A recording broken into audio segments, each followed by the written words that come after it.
The grand marble atrium of Ashford University had never been this quiet. 300 people stood frozen under the gold-lettered motto carved into the wall, "Character above all," and not one of them was breathing. At the center of the room, Julian Zhao, in a suit that cost more than a professor's monthly salary, was holding a crystal trophy with both hands. His knuckles had gone white. The trophy was shaking. Across from him stood a young man in a worn gray jacket, the same jacket everyone on campus had laughed at for 2 years, the same boy they called the bus kid. He wasn't shouting. He wasn't even angry. He simply held out one hand, palm up, and said 6 words that would end Julian Zhao's entire world. "Give me back what you stole." A phone was still lying face up on the podium, its screen glowing. The call that had just ended had turned the university's most powerful people the color of ash. The dean couldn't look up. The provost was gripping the edge of a table. And Julian Zhao, whose father had bought this boy's silence, bought his grades, bought his way into this school, finally understood who he had spent 2 years humiliating. Freeze. To understand how a boy in a $10 jacket brought a billionaire's son to his knees in front of the whole university, and why every adult in that room was terrified of him, we have to go back to a cold Monday morning, a city bus, and the first cruel joke that started all of it. The 640 city bus smelled like wet coats and cheap coffee, and Eli Vance loved it anyway. He sat in the same seat every morning, 3rd row by the window, with a canvas backpack on his lap and a paperback folded open in one hand. He was 19, lean, with dark hair that never quite behaved, and the kind of quiet, watchful eyes that most people mistook for shyness. Every few stops, he'd glance up, memorize a face, a tired nurse, a construction worker, a mother wrangling 2 kids, and then go back to his book. He liked the bus. On the bus, nobody performed, nobody pretended. People were just people. When the bus hissed to a stop at the bottom of University Hill, Eli stepped off into the gray morning and looked up at the place that had defined his family for 4 generations, Ashford University. Stone towers wrapped in ivy, a clock tower that had chimed the same 8 notes since 1898, a wrought iron gate with a family name he never used carved into it. Because Eli Vance was not really Eli Vance. His full name was Elias Ashford Vance, and the university in front of him, the endowment that ran it, the land it stood on, the foundation that appointed its board, belonged to his family. His late grandfather had built the modern university from a struggling little college into one of the most respected schools in the country. And when the old man's health had begun to fail the year before, he had made his grandson promise one thing. "Before you ever sit on that board," his grandfather had said, gripping his hand, "go be a student, a real one. No name, no car, no special treatment. Ride in the front door like everyone else, and see how my university treats the people who can't do anything for it. That will tell you everything about whether it's still worth saving." Eli had been at his grandfather's bedside for that conversation. Edward Ashford, the man whose name was carved into the front gate, whose portrait hung in the Great Hall, had grown up poor in a mill town, the first in his family to finish high school, put through college by a single professor who had noticed a kid who couldn't afford his own textbooks. He had spent the rest of his life turning a dying little college into a place that did for others what had once been done for him. And near the end, what frightened him was not dying.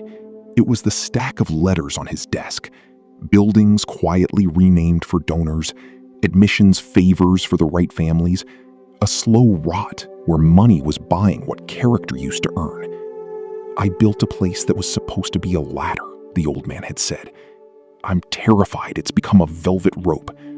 Promise me you'll find out which one it really is before you decide what to do with it." Not from a report on my desk, from the bottom rung, from the bus. So Eli had promised, and he had meant it. What he had not expected was how much he would come to love the view from the bottom rung. The honest, unglamorous, deeply kind people who lived there, none of whom had the faintest idea they were being quietly watched over by the one person on campus with the power to protect them. So Eli had enrolled under his mother's maiden name, on paperwork that listed him as a scholarship student from a small town 2 states away. He rented a tiny room above a laundromat. He rode the bus. He wore the same 3 jackets. And for 2 years, not a single person on campus had known the truth. Not the dean, not his professors, not the boy who was about to make his life a living hell. That boy arrived, as he always did, in a roar of engine noise. A canary yellow Lamborghini screamed up the no parking lane in front of the main hall and slammed diagonally across 2 disabled parking spaces. The door hinged upward like a wing. Julian Zhao stepped out in sunglasses that reflected the whole quad, checked his reflection in the tinted glass, and tossed his keys toward the nearest human being, which happened to be Eli. "Park it somewhere it won't get scratched," Julian said, not even looking at him. "And don't touch anything else. Poor kids have sticky fingers." Eli caught the keys out of the air on reflex. He looked at them, then held them back out. "I'm not a valet," he said mildly, "and you're in the handicap spots." Julian finally lowered his sunglasses.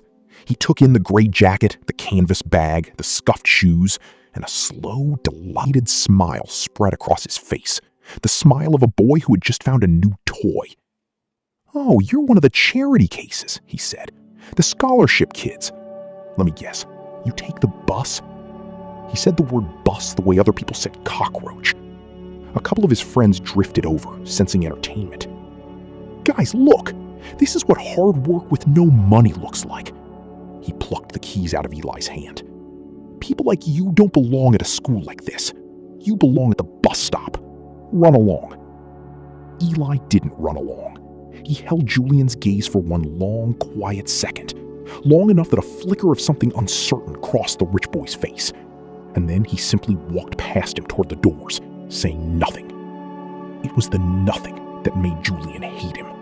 Inside the atrium, an older man in a custodian's uniform was mopping the marble floor in slow, careful circles. Sal Ortiz had worked at Ashford for 31 years. He knew every squeak in every staircase, kept butterscotch candies in his cart for stressed-out freshmen, and had personally taught 3 generations of students how to jumpstart a dead car in the winter lot. Students loved him. Sal looked up as Eli came in, and his tired face creased into a grin. "There he is," Sal said. "Morning, bus rider. You eat yet? You never eat." "I'll eat," Eli said, which was what he always said. "You'll faint," Sal corrected, and pressed a butterscotch into his hand like a stern grandfather. "Sit for the exam like a champion, not on an empty stomach." Eli smiled, a real one, the kind almost no one at Ashford ever got to see. For 2 years, this man had been kinder to a stranger he thought was a broke kid than most of the wealthy families Eli had grown up around had ever been to anyone. Sal didn't know he was being kind to the owner's grandson. That was exactly why it counted. Behind them, the doors banged open. Julian and his friends swept in, and Julian's eyes landed immediately on Sal's yellow wet floor sign. "Ugh, who put this wet garbage right in the walkway?" Julian said loudly. He kicked the sign, skidding across the marble. His shoe left a black scuff on Sal's clean floor. Old man, you missed a spot. This whole place smells like a locker room because of people like you." He looked Sal up and down with theatrical disgust. 30 years pushing a mop? That's the saddest thing I've ever seen.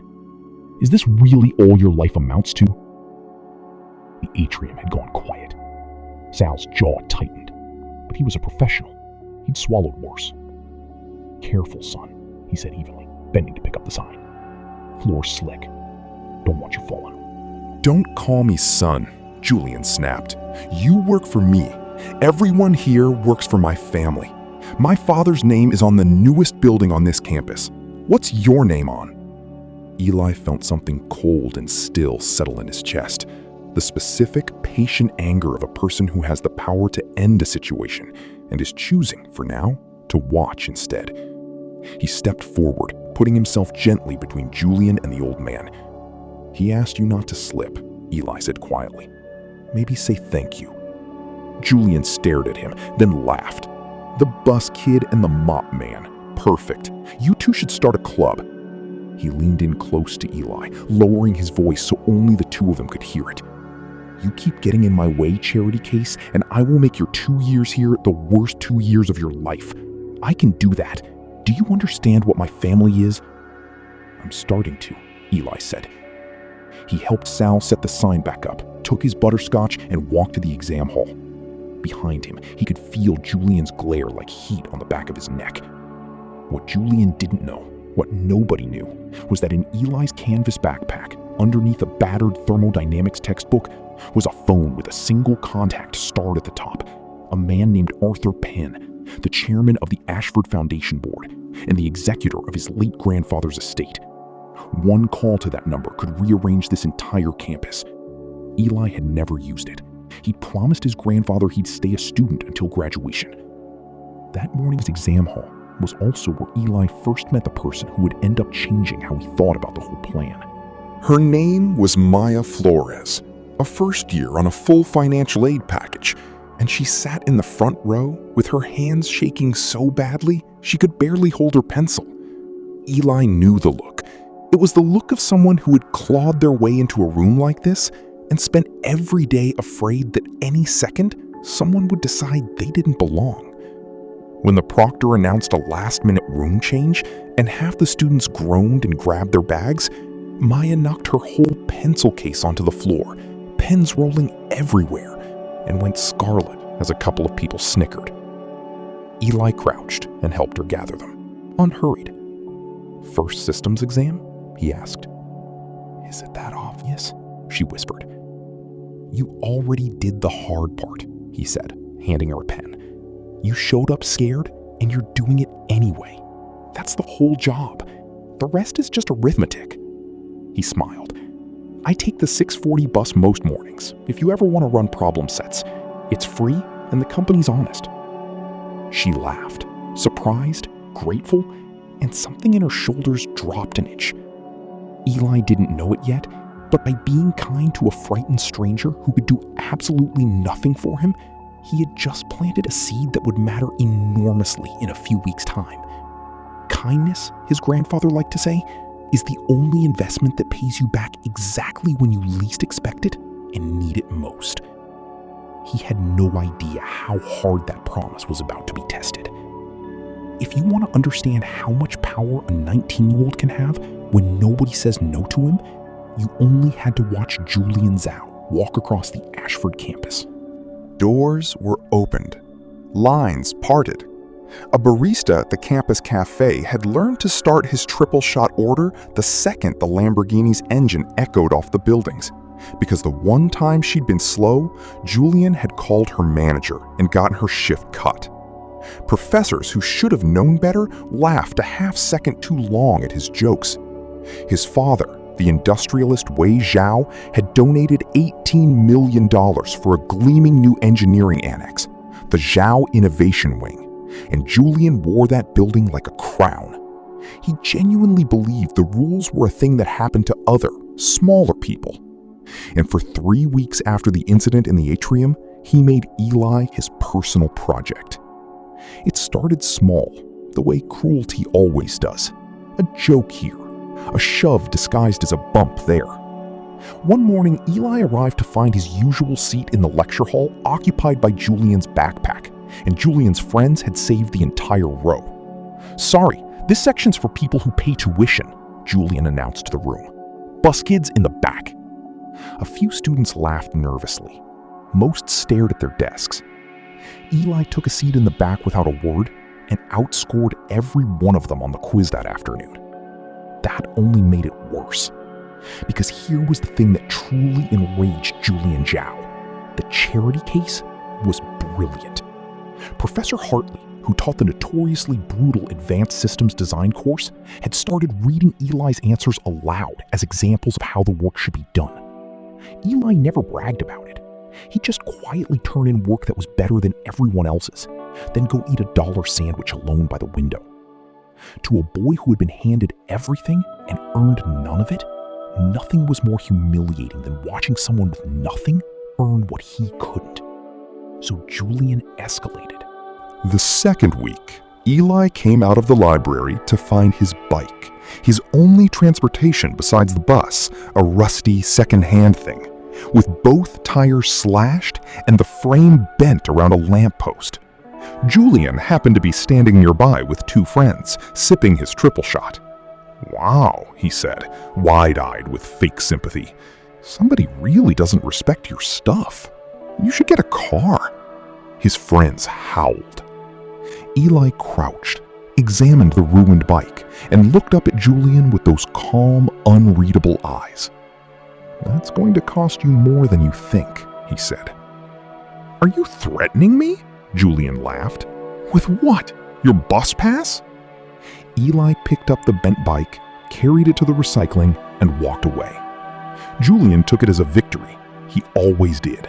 He never once wondered why the poor kid never seemed afraid. But Julian was not only escalating against Eli. Cruelty, once it gets rewarded, always spreads to whoever is weakest in the room. And that week, the weakest person in the room turned out to be Maya. It happened in Professor Hartley's Thursday lab. Students had been paired for a live design review, and by pure bad luck, Maya had been paired with one of Julian's friends, a lanky boy named Chase, who did none of the work and expected her to carry both their names. When their design failed a stress test in front of the whole class, Chase threw her under the bus in a heartbeat. "That was all her," he said, pointing. "I told her the numbers were off." And Julian, from the back row, delivered the killing line loud enough for everyone to hear. "They really do let anyone in these days. Did your scholarship come with a calculator, sweetheart? Or do we all get to watch you fail in real time?" Maya's eyes filled. The room did that terrible thing rooms do. The nervous laugh, the collective decision to study the floor rather than help. Eli stood up. He walked to the board, picked up a marker, and calmly circled the exact line where the design had broken. "The error is here," he said. "It's a sign convention on the load vector. The same typo that's printed in the 3rd edition of the textbook, which happens to be the one the library lends the aid students, because nobody buys us the 4th. It isn't her math." He fixed it in 2 lines, and the design held. Then he looked at Chase. "She caught more of this than you contributed to it." Hartley, who had watched the whole thing, cleared his throat. "Mr. Vance is right. Full marks to Miss Flores. Mr. Chase, see me about your contribution, or the absence of one." Julian did not like that. Julian did not like it at all, because for the second time, the bus kid had made him look small in the one arena he could not buy his way out of, a room where being correct was the only currency that counted. So he went looking for an arena where his money still worked. He found it at the campus cafe. The next morning, while Eli was paying for his $1 coffee, Julian cut the entire line, accidentally knocked the cup so it splashed down Eli's only good jacket, and dropped a crisp $100 bill on the counter with a smirk. "For the dry cleaning," he said. "Oh, wait, you probably washed that in the sink." His friends howled. But the barista, a young woman named Priya whose shift Julian had once gotten cut, quietly pushed the 100 back across the counter. "His coffee's on the house," she said. "Yours is $4. We don't take tips for cruelty in here." It was a small act of courage, and it cost her. Julian photographed her name tag and promised she would regret it. But Eli saw it, and he did not forget who was brave when bravery was expensive. 2 days later, Eli was summoned to the financial aid office. Someone had filed an anonymous complaint claiming he had cheated to keep up his scholarship GPA, a charge so baseless it evaporated the instant Hartley vouched for him. But the message underneath was unmistakable. I can make you spend every single week here defending your right to exist.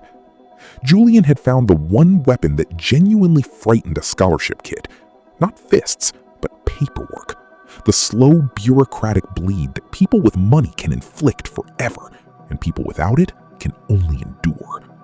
What Julian didn't know was that the charity case he was trying to drown in forms could end the whole game with a single phone call, and was still, deliberately, choosing not to. Not yet. Not until it would count for everyone, and not only for himself. That night, Eli sat on his narrow bed and did a different kind of math, the kind that had nothing to do with engineering. Julian hadn't only picked on him. He had humiliated a terrified freshman, threatened a barista, filmed an old janitor for laughs, and slashed the tires of the one person who kept standing up for all of them. He was building a pattern. And patterns, Eli knew, were exactly what turned a single ugly incident into a case. So Eli started keeping notes, dates, names, who else had been hurt and who had been brave. He wasn't raging, he was documenting. And a boy who documents is far more dangerous than a boy who shouts. The third week, it stopped being about Eli at all and started dragging in the one person Eli couldn't stand to see hurt. Sal Ortiz had a routine. Every day at 4, he'd bring his cart through the engineering wing, empty the bins, and check on the students pulling late nights. He'd leave a butterscotch on the desk of anyone who looked like they hadn't slept.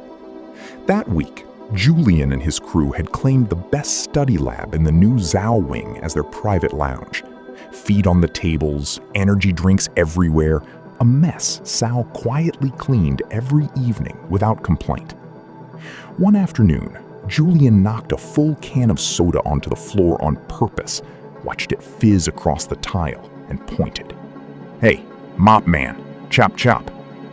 Sal came over with his cart. As he knelt to wipe it up, Julian pulled out his phone and started filming. "Say hi to my followers, Grandpa," he narrated, panning across Sal's stooped back. "This is what happens if you don't study hard, kids. 30 years and this is the view, the floor." His friends laughed. Julian zoomed in on Sal's name patch. S-A-L. Look at him go. Sal kept wiping. His hands were shaking now, not from the work. Eli was at a bench across the lab, and he stood up so fast his stool clattered backward. Every head turned.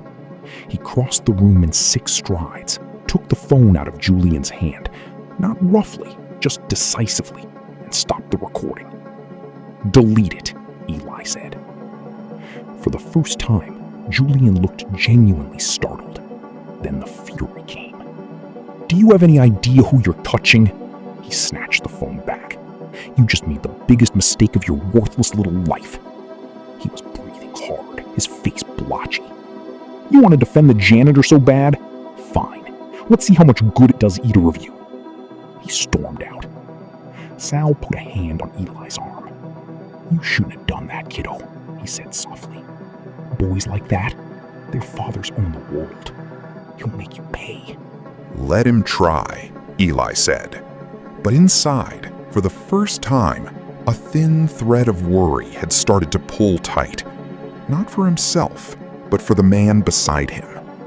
Eli could absorb anything Julian threw at him. He had a wall of money and lawyers a phone call away. Sal had a monthly paycheck, a wife with medical bills, and 31 years of loyalty to an institution that Julian Zao thought he owned. That night, alone in the empty lab, Eli did something quiet. Julian had left his laptop open on the lounge table, logged into the shared engineering server, careless as always. Eli didn't touch a single file. He simply noticed something. Julian's semester project, the one due for Professor Hartley's course, the one that qualified for the prestigious Ashford Prize and its automatic graduate fellowship, was an empty folder 3 days before the deadline. Julian hadn't written a word of it. Eli closed the laptop, turned off the lab lights, and rode the last bus home. He didn't know yet exactly what Julian would do to fill that empty folder, but he had a feeling, and he was right. The Ashford Prize was the most coveted award an undergraduate could win. It came with a medal, a headline in the alumni magazine, and, the part that mattered, a fully funded graduate fellowship and a guaranteed interview with any firm in the university's elite partner network. Every serious student in Professor Hartley's course had been working toward it for months. Eli had built something genuinely original for it. A load balancing control system for city power grids, tested with real transit data he'd gathered, fittingly by riding buses all over the city for a year. It was elegant. It was his. And it was saved on the same shared engineering server that Julian Zhao had access to.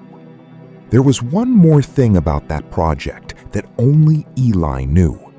Buried deep inside the code, woven invisibly into the structure of the control logic itself, was a signature, a hidden digital watermark, a string of seemingly meaningless values that to anyone who knew where to look spelled out a single line: 40 bus. It was the kind of quiet, private joke a genuinely brilliant person leaves inside their own work. Eli had put it there months earlier, for no reason other than that it made him smile. He had no idea then that it would one day become the one piece of proof no amount of money could scrub, reword, or argue away. A thief could rename every variable. He could never find or remove a fingerprint he didn't know was there. 3 days before the deadline, Eli's project folder was copied in the dead of night to Julian's account. The metadata was crudely scrubbed, the variable names were changed, a few paragraphs were reworded, and Julian Zhao submitted Eli's life's work as his own. When Eli went to submit his real project the next morning, the system flagged it as a duplicate. Plagiarized, it said, from a submission already in the database under the name Julian Zhao. His own work, stolen and timestamped ahead of him. Eli went straight to Professor Hartley. He laid out the transit data, the version history, the year of research. Hartley believed him. You could see it in his face. But Hartley was one professor, and that afternoon he was called into the dean's office, where Wei Zhao's lawyer happened to be visiting to discuss the naming ceremony for the new wing. When Hartley came out, he wouldn't meet Eli's eyes. "The committee has to review it," he said quietly. "These things take time. Be careful, Eli. Please." And here is where Julian crossed the line he could never uncross. Because there had been a witness. On the night the files were copied, Sal Ortiz had been emptying the bins in the lab, muttering, sweating, moving files. Sal hadn't understood what he was seeing at the time, but when word of the plagiarism accusation swept the engineering building, he understood exactly. And Sal, being Sal, did the honest thing. He went to the dean's office and told the truth, that he'd seen Julian Zhao alone in the lab that night, copying files. Julian found out within the hour. He didn't panic. That was the terrifying thing about Julian Zhao. He'd learned from watching his father that a big enough lie told with enough money behind it always beats the truth. So he walked into the dean's office, laid his father's foundation pledge on the table like a loaded gun, and calmly reported that the custodian named Sal Ortiz had been stealing. A student's watch had gone missing, Julian said. His own, in fact, a $40,000 watch. And wasn't it interesting that the janitor was in the labs alone at night? Wasn't it convenient that this thief was suddenly making up wild stories about the son of the university's biggest donor? By Friday, Sal Ortiz, 31 years, butterscotch candies, 3 generations of jump-started cars, was escorted off campus by security with a cardboard box in his hands. Fired for theft. His final paycheck withheld pending investigation. His wife's next medical payment was due in 11 days. That detail was not a small one. Sal's wife, Elena, had been in and out of the county hospital with a heart condition for 2 years. And Sal's insurance, the good kind, the kind that came with 31 years of loyal service, was the only reason she was still getting the treatment that kept her alive. The same letter that fired him for theft also cut off his benefits at the end of the month. So Julian Zhao's lie had not merely taken an old man's job and his good name, it had reached all the way into a hospital room and hung a countdown clock over a sick woman's bed. When Eli learned that, from Priya, who knew Elena from the neighborhood, something in him that had stayed patient for 2 years went very still and very cold. This was the line the whole story had been quietly walking toward. Not an insult, not a slashed tire. A woman in a hospital bed, because a boy who had everything had decided a man who had nothing was disposable. Eli found him at the bottom of University Hill, sitting on the bench at the bus stop, holding his cardboard box, staring at nothing. "They said I stole," Eli whispered. 31 years, and they took his word over mine because his daddy built a building. I told the truth about what I saw, and they threw me away like garbage. His voice broke. Who's going to hire a 70-year-old with theft on his record? What am I going to tell my wife? Eli sat down next to him on the cold bench. For a long moment, he said nothing. The 6:40 bus wheezed past without stopping. "Sal," Eli said finally, and his voice had changed. Something underneath it had gone very quiet and very hard. "I need you to trust me for 11 days. Can you do that?" "Trust you to do what, kid? You take the bus. You eat dollar sandwiches. What can you possibly—" 11 days, Eli repeated. He put his hand on the old man's shoulder. "Don't sign anything they send you. Don't cash anything. Just wait." That night, for the first time in 2 years, Eli Vance took the starred contact out of hiding. He sat on the edge of his narrow bed above the laundromat, looked at the name Arthur Penn for a long time, and thought about the promise he'd made his grandfather: stay a student until graduation. He thought about a yellow Lamborghini across 2 disabled spots. He thought about a phone filming an old man's back. He thought about a cardboard box at a bus stop. "Grandpa," he thought, "I think this is exactly what you wanted me to see, and I think you'd want me to do something about it." He pressed call. Arthur Penn was 72 years old, had been the Ashford family's lawyer for 4 decades, and had not been surprised by anything since 1987. When his phone rang at 11 p.m. and the screen said, "Elias," he sat straight up in bed. "Tell me you're all right," Penn said. "I'm fine," Eli said, "but I'm going to break my promise to Grandpa, and I need your help to do it right." He told him everything: the bus, the atrium, the slashed bike, the video, the stolen project, and finally, the old janitor fired for telling the truth. Penn listened without interrupting. When Eli finished, there was a long silence on the line. "Your grandfather," Penn said at last, "sent you there to find out whether the school he built still had a spine. It sounds like it doesn't. So let me ask you the only question that matters, Elias. Do you want to be angry, or do you want to win?" "I want to win," Eli said, "cleanly, so it can never be undone." "Then we don't make a scene," Penn said, and Eli could hear the old lawyer smiling for the first time. "We build a case, we move quietly, and when we're ready, we let them make the scene. For us." What followed over the next 10 days was a masterclass in patience. Eli did not storm the dean's office. He did not announce who he was. Instead, working with Penn, he did what his grandfather had taught him. He gathered the truth until it was too heavy for anyone to lift off him. First, the server logs. Penn quietly retained a forensic data firm. The university's own IT systems were, after all, ultimately governed by the foundation, and they pulled the raw access records the crude scrub job had never truly erased. There it was, in cold timestamps, Eli's project folder, created and modified across 11 months.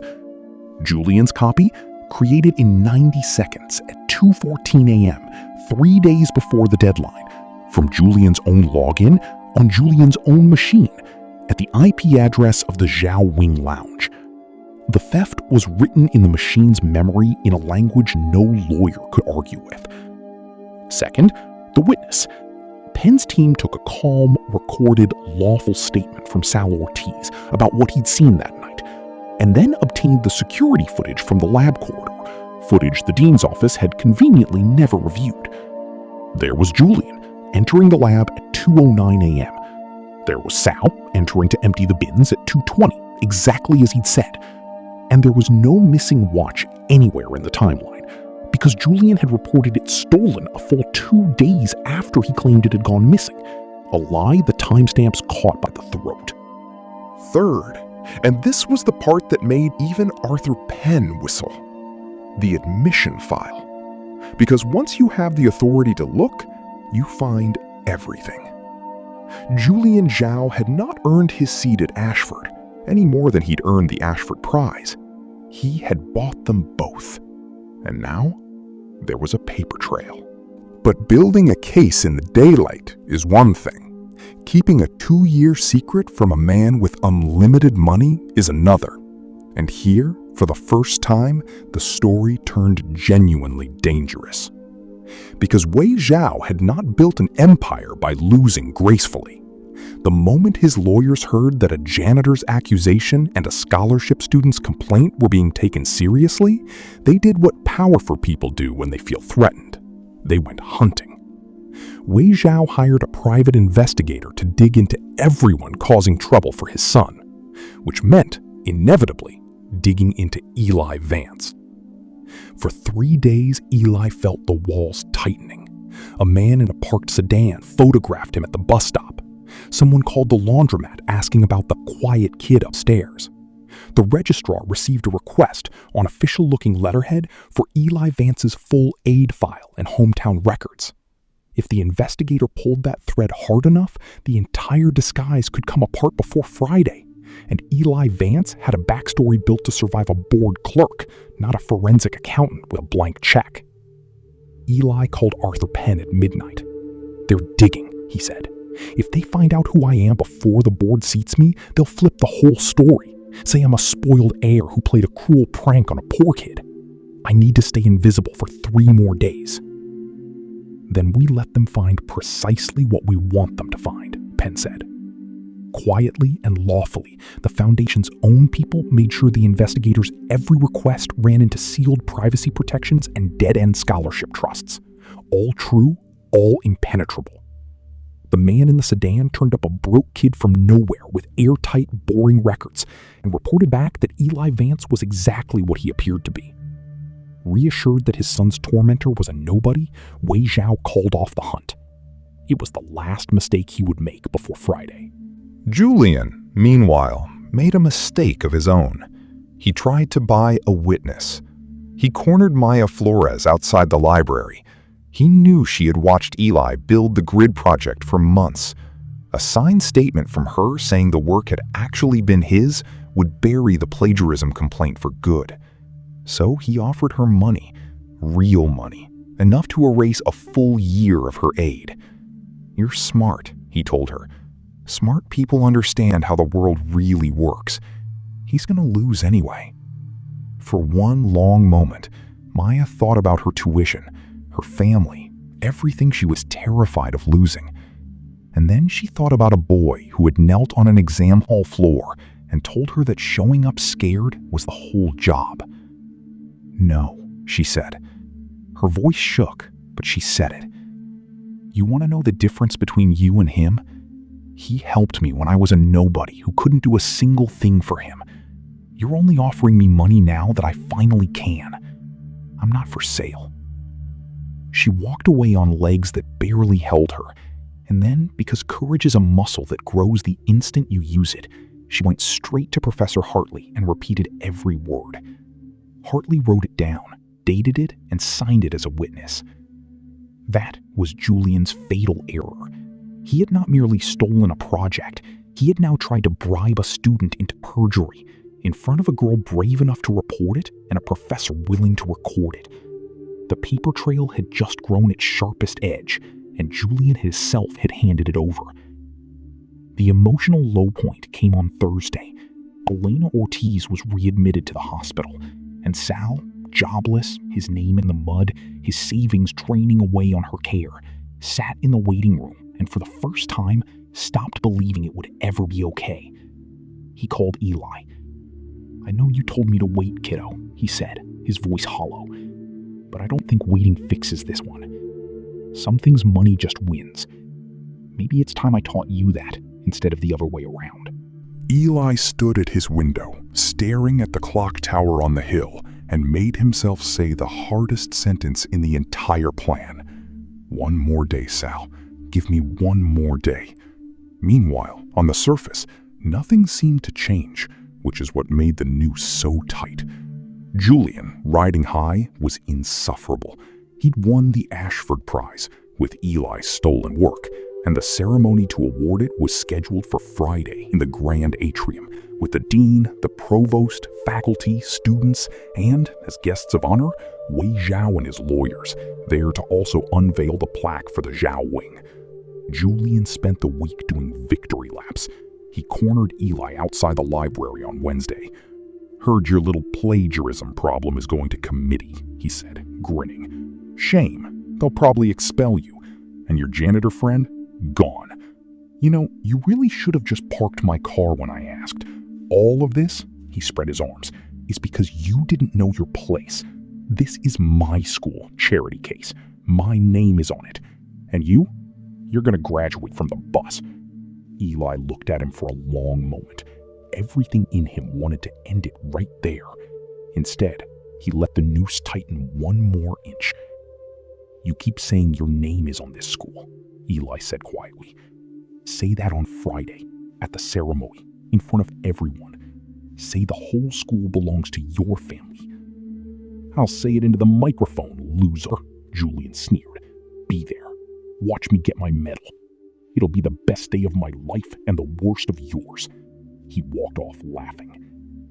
He has no idea, Eli thought, that I just asked him to dig his own grave, and he said yes. That evening, an unexpected ally stepped up. Professor Hartley, who had been quietly sick with guilt all week, found Eli in the empty lecture hall. He set a flash drive on the desk. "That's every draft you ever showed me, with my date-stamped feedback going back 8 months, Hartley said. "I should have stood up for you the day it happened.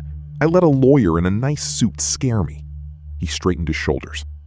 "Whatever you're planning for Friday, I'll stand up and tell the truth in front of all of them." Eli shook his hand. The pieces were nearly all in place. The forensic report, the security footage, the admissions email, a brave professor, a witness whose honesty had cost him everything, and one arrogant young man who was about to stand at a microphone and announce to a room full of powerful people that he owned a university he was, in fact, about to lose everything at. There was only one piece left. On Thursday night, Arthur Penn called Eli back. "It's done," Penn said. "The full board convened this afternoon. Given the evidence of institutional misconduct, the admissions fraud, the wrongful termination, all of it, they voted. As executor of your grandfather's estate and per the foundation charter, control of the majority trust passes to you on your 20th birthday." A pause. "Which is tomorrow, Elias. Friday. I'll be there at 11.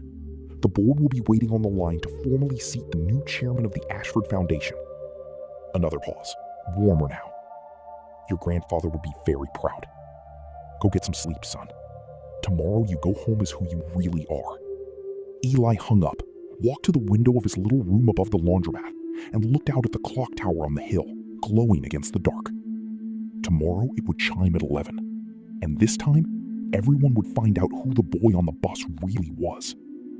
Friday morning, the grand atrium of Ashford University gleamed. Under the carved motto, "Character above all," 300 chairs had been set in tidy rows.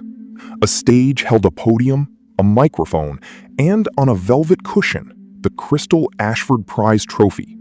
Banners hung down the marble columns.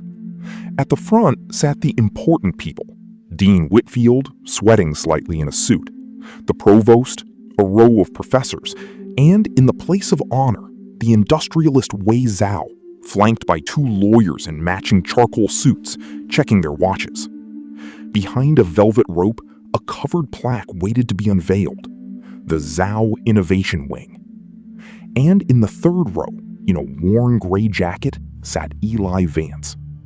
Beside him, because Eli had insisted on it, and because Arthur Penn had made 2 phone calls that made it happen, sat Sal Ortiz, uncomfortable in his one good shirt, clutching his cap, not understanding why the strange young lawyer had told him to come. The ceremony began. Dean Whitfield made a speech about excellence. The provost made a speech about tradition. And then the dean smiled toward the front row and said, "It is my great honor to present this year's Ashford Prize to a young man whose brilliance represents the very best of this institution, Mr. Julian Zhao." Applause. Julian rose, buttoned his jacket, and strode to the stage like a king to a throne. He lifted the crystal trophy, turned to the crowd, and could not resist. He never could. "Thank you," Julian said into the microphone. "You know, some people are just built for greatness. My family built this. That new wing, my name. This school, my family basically runs it. So really, this prize was always going to be mine." He smiled at the applause, and then his eyes found Eli in the third row, and the smile turned to a smirk. Not everybody belongs at a place like this. Some people should have stayed on the bus. A ripple of uncomfortable laughter. And at exactly that moment, the clock tower began to chime 11. On the 8th chime, the great doors at the back of the atrium opened, and a tall old man in an impeccable suit walked in, flanked by 2 people carrying document cases. Arthur Penn did not hurry. He walked straight down the center aisle, and something about the absolute certainty of his stride made the whole room go quiet. He stopped at the front, turned to the dean, and said in a voice that carried to every corner, "Dean Whitfield, I'm sorry to interrupt. My name is Arthur Penn. I am general counsel to the Ashford Foundation and executor of the late Edward Ashford's estate." He set a phone on the podium and pressed a button. "The full board of trustees is on the line. They have an announcement that cannot wait." A voice came from the phone, clear in the silent room. "This is board chair pro tempore Margaret Osei. As of 11 o'clock this morning, per the foundation charter and the will of Edward Ashford, majority control of the Ashford Trust and the chairmanship of this foundation, which owns the land, the endowment, and the governance of this university, passes to his sole heir and grandson." Waysaw's lawyers stopped checking their watches. "Would the new chairman please come forward," the voice said, "so the board may formally seat him." And in the third row, the boy in the worn gray jacket stood up. Every head turned.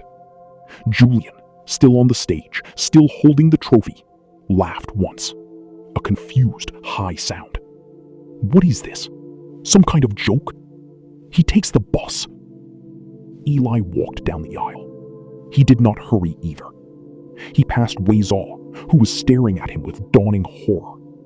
He climbed the 3 steps to the stage, walked to the podium, and leaned toward the phone. "I'm here," he said. "Elias Ashford Vance. I accept." "The board so recognizes," said the voice. "Chairman Ashford." And the whole room turned the color of ash. The dean's face drained white as he finally understood who he'd let get bullied for 2 years. The provost gripped the table. Wei Zhao's lawyers were whispering frantically. And Julian Zhao stood frozen at the center of the stage, the crystal trophy shaking in his white-knuckled hands as the pieces slammed together in his mind. The bus, the jacket, park my car, poor boy. People like you don't belong at a school like this. Every cruel word he'd said to the person who owned everything. Eli turned to face him. He didn't raise his voice. He didn't need to. "Give me back what you stole," Eli said. 6 words. The same 6 words the whole story had opened on. Julian's mouth opened and closed. You can't just..." "I can, actually." Eli nodded to Arthur Penn, who opened the first document case. "Let's do this in the order you earned it, Julian. You said this school basically belongs to your family. You said it into that microphone in front of everyone 30 seconds ago. So let's talk about what your family actually bought. He laid it out, one page at a time, calm as a surgeon. And as he did, Arthur Penn gestured to a technician at the back, and the enormous presentation screen behind the stage, the one meant to display Julian's victory slides, flickered to life. There would be no need to take anyone's word for anything. The room was about to see it. The screen split in two.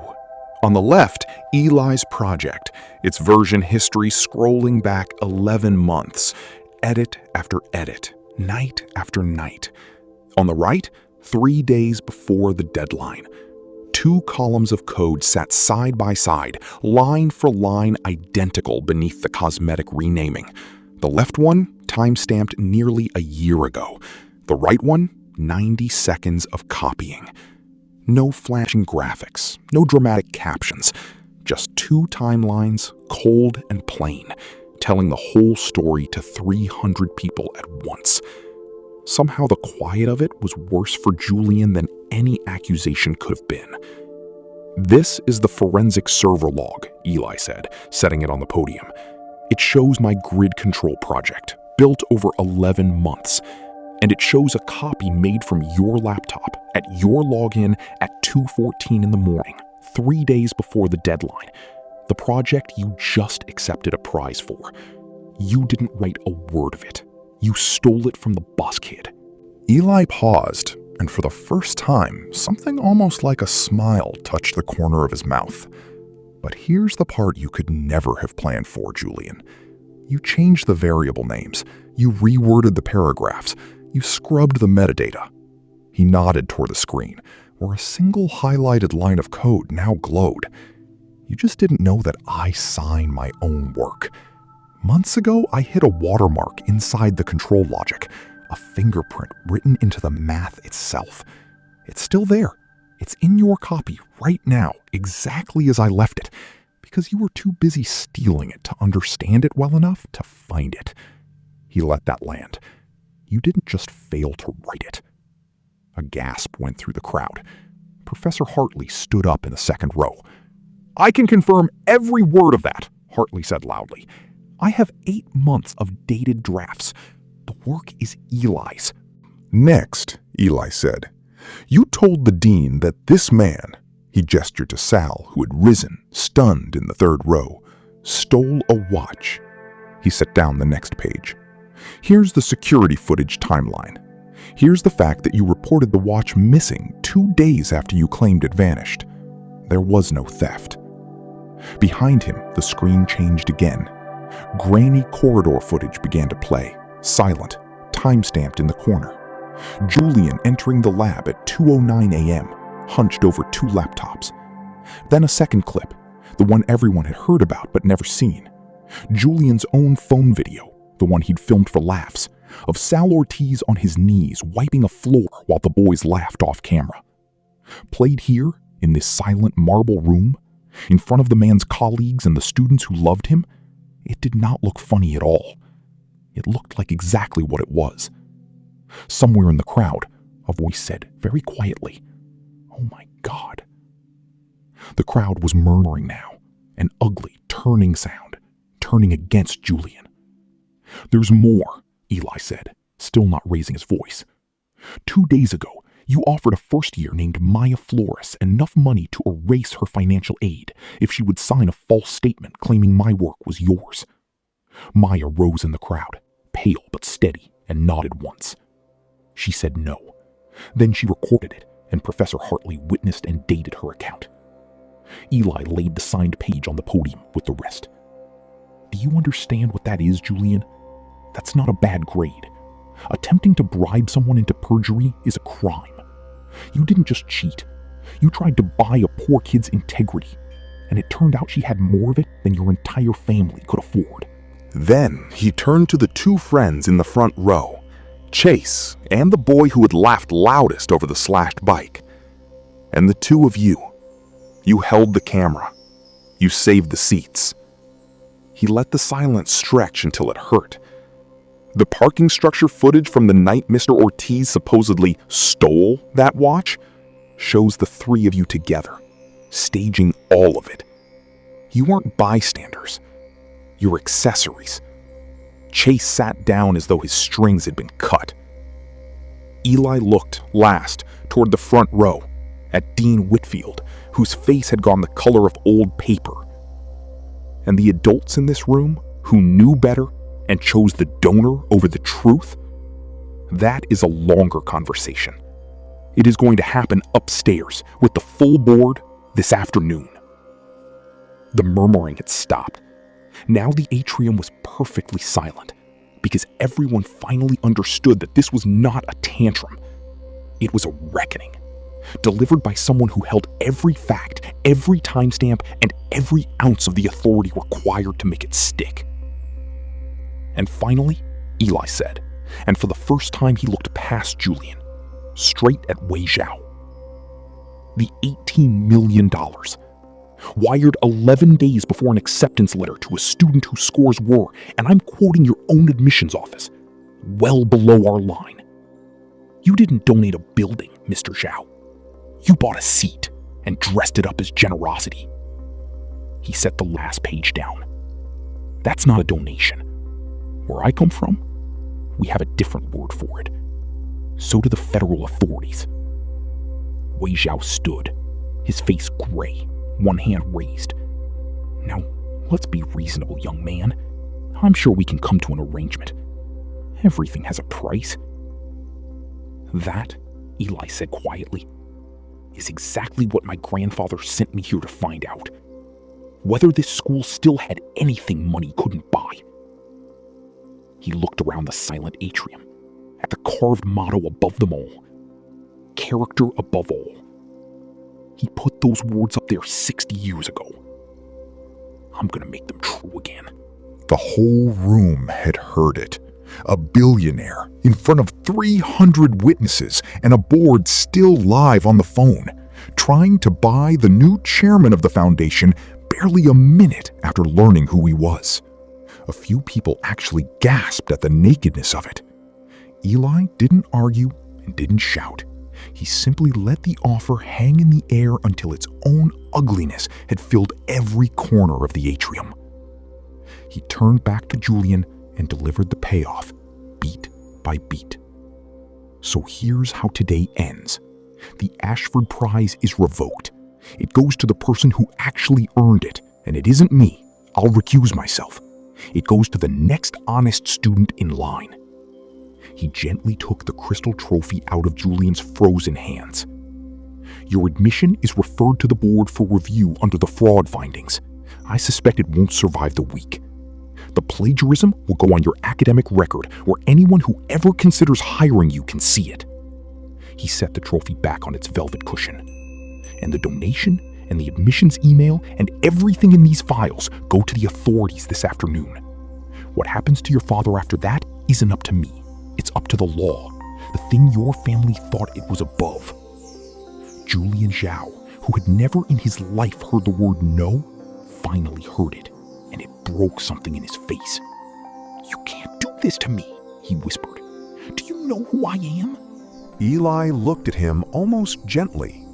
That's the thing, Julian. I do. He paused. The question was always whether you knew who you were talking to. And you didn't. Because you never once looked at the person you were being cruel to. The bus kid, the janitor, the barista, the professor. You only ever looked at what they could do for you. That's why you lost. Not because you weren't rich enough. Because you weren't kind enough. Security, real security, moving on Arthur Penn's quiet signal, began to walk toward the stage. Not for Sal this time. Julian looked around the room for the friends who had laughed at every joke and found them staring at the floor. He looked for his father and found Wei Zhao already turned half away, murmuring to a lawyer, calculating his own survival, because that had always been the only language the family truly spoke. And in that moment, Julian Zhao understood something that would follow him far longer than any expulsion. He had spent his entire life surrounded by people, and not one of them was standing with him. because he had never once stood with anyone else. The building carried his name. The room was full of his victims. And the boy he had called Charity Case owned them both. "For what it's worth," Eli said, quieter now, almost gentle, "this didn't have to be your story. If you had just said thank you in that parking lot, if you'd helped Maya, or left Sal alone, or been decent to one single person who could do nothing for you, you would be walking out of here today with a prize and a future. You had every advantage a human being can be given. The only one you refused to use was the one that was free." But Eli wasn't finished, because a good ending isn't only about who falls, it's about who rises. He stepped down off the stage, walked to the third row, and stopped in front of Sal Ortiz. The old man was crying and trying not to, crushing his cap in his hands. "Sal," Eli said, and his voice finally cracked, just a little. "I couldn't tell you. I'm sorry. I made a promise to a stubborn old man that I'd keep my name a secret until I understood his school." He put a hand on Sal's shoulder. "It wasn't a lecture. It was a butterscotch candy from a man who thought I was broke and had nothing to give him, and helped me anyway. You treated a nobody like he mattered. That's the whole thing. That's character above all." He turned to face the crowd. "Mr. Salvador Ortiz is reinstated, effective this morning, with full back pay and a formal apology from this university printed in the alumni magazine. And as my first act as chairman," he smiled, "I'm creating the Ortiz Award, given every year to the member of this community, faculty, staff, or custodial, who best shows character to someone who can do nothing for them in return. Sal, you're the first recipient. The fellowship money that was attached to that stolen prize, it's now the endowment for your award, forever." Then Eli found Maya Flores in the crowd. "The night I decided exactly how this would end," he said, "was the night you told a very rich, very frightening young man that you were not for sale, when saying yes would have solved every problem you have.